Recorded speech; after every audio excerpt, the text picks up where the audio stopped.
14ನೇ ಪಾಯಿಂಟ್ನಲ್ಲಿ ಈಗ ಶೋಧ ಕಾರ್ಯಾಚರಣೆ ಶುರುವಾಗಿದೆ ನೋಡಿ. It's very important. 14ನೇ ಪಾಯಿಂಟ್ಗೆ ಈತ ಕರ್ಕೊಂಡು ಹೋದ ಮೇಲೆ ಅದನ್ನು 14ನೇ ಪಾಯಿಂಟ್ ಅಂತ ಗುರುತಿಸಲಾಗಿದೆ. ಪ್ರಶ್ನೆ ಬೇರೆ. ಅಲ್ಲೊಂದು ಅಸ್ಥಿಪಂಜರ ಪತ್ತೆಯಾಗಿತ್ತು. ಇದೇನು ಆತನೇ ತೋರಿಸಿದಂಥ ಅಸ್ಥಿಪಂಜರ ಅಲ್ಲ. ಅಸ್ಥಿಪಂಜರ ಅಲ್ಲಿ ಬಿದ್ದಿತ್ತು. ಅದರ ಕೂತಿಗೆಗೆ ಒಂಥರ ಈ ಸೀರೆ ರೀತಿಯಲ್ಲಿ ಕಟ್ಟಲಾಗಿತ್ತು.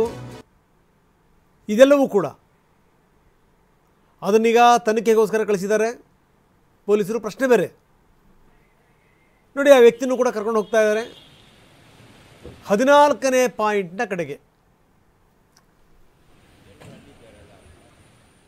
ನೇರ ದೃಶ್ಯಾವಳಿಗಳನ್ನು ನಾವು ನಿಮಗೆ ತೋರಿಸ್ತಾ ಇದ್ದೀವಿ. ಬಸ್ಗಳು ಓಡಾಡ್ತಾ ಇವೆ.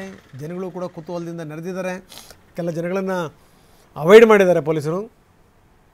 ಇದು ಸಂಗತಿ.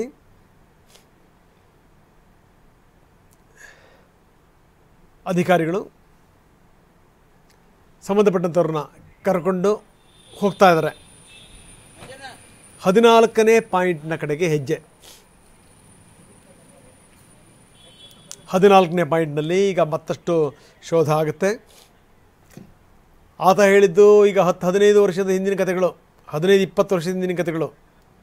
ಆದರೆ ಈಗ ಇದನ್ನು ನೋಡಿದ್ರೆ ಮೊನ್ನೆ ಸಿಕ್ಕಿರೋದು ಅದು 9 ತಿಂಗಳಿಂದ 1.5 ವರ್ಷ ಇರಬಹುದು ಅದಕ್ಕೆ ಅಂತ ಹೇಳಲಾಗ್ತಾ ಇದೆ.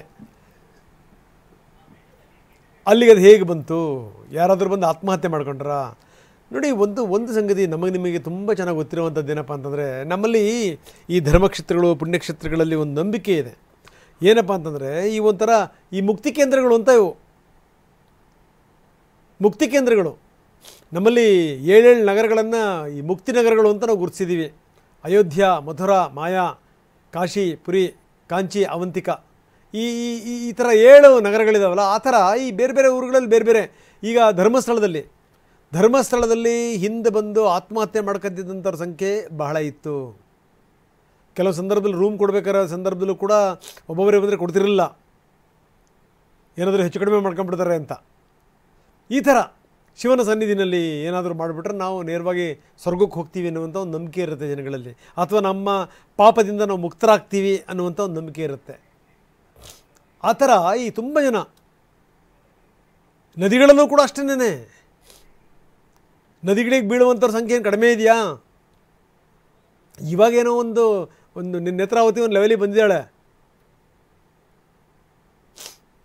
ಹೆಂಗಿತ್ತು ಒಂಥರ ಸ್ಥಿತಿಗತಿಗಳು?